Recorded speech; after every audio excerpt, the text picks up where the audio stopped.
दोस्तों, एक लड़की को ब्लू फिल्म देखने की लत लग जाती है और उसकी उम्र लगभग 16 साल होती है।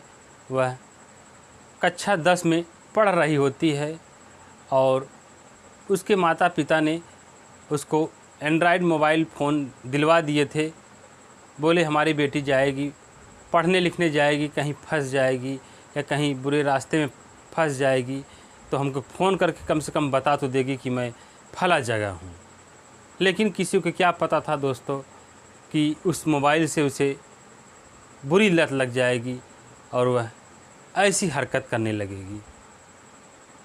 दोस्तों, इस कहानी में रिश्ते को ही शर्मसार कर देती है। जो बेटी होती है वह अपने माता पिता को ही मरवा डालती है। नमस्कार दोस्तों, मेरा नाम संजय है। यह कहानी है उत्तर प्रदेश के हाथरस ज़िले की। एक लड़की होती है जिसका नाम सीमा होता है। वह कक्षा 10 में पढ़ रही होती है। उसके पिता का कारोबार अच्छा होता है और अकेली होती है अपने माँ बाप की, बहुत ही लाडली बेटी होती है।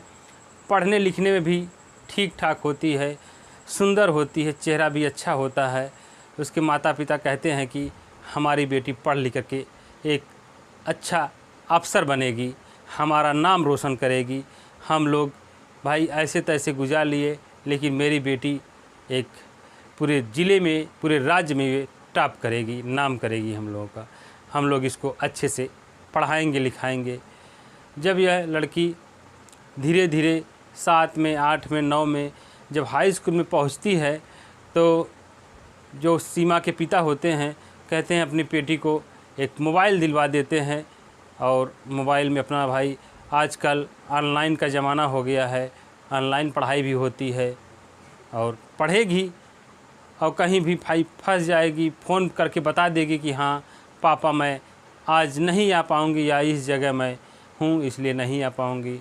इसलिए उसको मोबाइल ख़रीद के दे देते हैं। लेकिन दोस्तों, वह मोबाइल में ब्लू फिल्म देखने लगती है और उसको लत लग जाती है। और उम्र भी वही होती है 16 साल, एकदम जवानी की उम्र होती है। उसमें आदमी बहक जाता है और जब वह देखती है तो उसके मन में अजीब से विचार आते थे और वह एक उसी गांव के लड़के से प्यार करने लगती है। प्यार करने लगती है दोस्तों, उससे आखिर चार हो जाती है, उससे फिजिकल रिलेशन भी बनाती है, शारीरिक संबंध बनाती है और उसको इतनी लत लग जाती है कि वह एक बार मोबाइल से खोल रही थी तो वही वीडियो देखने लगी। उसकी सहेलियां थी तो वो सब देखने लगी तो कहने लगी सीमा ये बहुत गलत है, ये सब नहीं देखना चाहिए, ये सब बुरी आदत है, गंदी आदत है, ये सब देखना बेकार है। लेकिन उसको तो नशा चढ़ा रहता है, जब मन में आए तब देखती रहती थी। वह किसी की बात नहीं सुनती थी। यह बात धीरे धीरे उसके माँ बाप को लोग बताते थे, लेकिन सीमा के माँ बाप अपने बेटी पर विश्वास ही नहीं करते थे। कहते थे कि हमारी बेटी नंबर 1 की पढ़ने वाली लड़की है, ये लोग उसको कीचड़ उछाल रहे हैं, उसको गुमराह कर रहे हैं ताकि ये आगे न बढ़ पाए। लेकिन दोस्तों, कहते हैं ना कि सच्चाई कभी छुपती नहीं, सच्चाई सामने आके ही रहती है। और एक बार जो सीमा के माता होती है, जो पड़ोसी लड़का होता है, उसको और उसको संबंध बनाते हुए देख लेती है। जब देख लेती है तब उसे समझ में आता है कि गांव वाले सच ही कह रहे थे। दोस्तों, फिर उसके माता पिता उसको बहुत दाब लगाने लगे, डांट लगाने लगे, कहने लगे ये सब ख़राब चीज़ है, ये सब मत किया करो। लेकिन दोस्तों, कहते हैं ना कि एक बार किसी चीज़ की नशा अगर लग जाती है तो वो छुड़ाई नहीं छूटती, लाख कोशिश करो लेकिन नहीं छूटती। उसका मोबाइल भी ले लेते हैं लेकिन फिर भी वह अपने आदत से मजबूर रहती है। उसके दिल में अनेक बातें उभरने लगती हैं कि मैं अब करूं तो क्या करूं। अपने बॉयफ्रेंड से मिलती है, बातें करती है, बात करने के बाद स्कूल जाती है, आती है, लेकिन उसका मन नहीं भरता, फिर चोरी छुपे मोबाइल देख लेती है। उसके माँ बाप बहुत मना करते हैं लेकिन नहीं मानती है। तो उसके दिमाग में ये आता है कि क्यों ना अपने माता पिता को ही रास्ते से ख़त्म कर दें। जब ये लोग नहीं रहेंगे तो मैं आज़ाद से जीऊँगी, जो मन में आएगा वो करूँगी, कोई तो ना दिक्कत होगी ना तो कोई परेशानी होगी। एक बार अपने प्रेमी लड़के से कहने लगी कि मुझे जहर की कुछ गोलियां ला के दे दो, मैं खाना जब बनाऊंगी उसी में डाल दूंगी और ये लोग खा लेंगे, मर जाएंगे, खिस्सा ख़त्म हो जाएगा। लेकिन दोस्तों कहते हैं जब भूत सवार हो जाता है तो कुछ दिखाई नहीं देता। एक बार प्रेमी भी हाँ कर दिया, बोला जब ये लोग नहीं रहेंगे तो हम लोग ऐश से जिएंगे, अपना मौज करेंगे, मस्ती करेंगे। ये लोग हम लोगों को मिलने नहीं देते हैं, ये लोग कांटा बने हुए हैं, इस कांटे को रास्ते से ही हटा दो तो अच्छा है। तो दोस्तों जाता है वो बाज़ार से या किसी तरह से वो गोलियां ला करके सीमा को दे देता है। सीमा खाना बनाती है, खाना बनाने के बाद उसी में डाल देती है। डालने के बाद अपने माता पिता को खाना दे देती है। वो लोग खा पी करके सो जाते हैं और इधर सीमा सोचती है कि अभी घंटे 2 घंटे बाद ये दोनों लोग तो इस दुनिया से चले जाएंगे। लेकिन वो लोग दोस्तों सो जाते हैं। सोने के बाद सीमा को यकीन नहीं हो रहा था कि ये लोग मर गए हैं कि ज़िंदा हैं। फिर चोरी से फ़ोन उठाती है, फ़ोन से अपने बॉयफ्रेंड को बुलाती है। बॉयफ्रेंड को बुलाने के बाद कहती है कि जो आप दवा दिए हो वो लगता है काम नहीं कर रही है, ऐसा है कि तुम चले आओ। लड़का किसी तरीके से चोरी छिपे आता है उस लड़की के पास और कहता है कि क्या बात है। बोली कि आज अच्छा मौका है, इन लोगों को रास्ते से ही हटा दिया जाए। सीमा कहती है पहले मेरी माँ को मारो, उसके बाद बाप को मारो।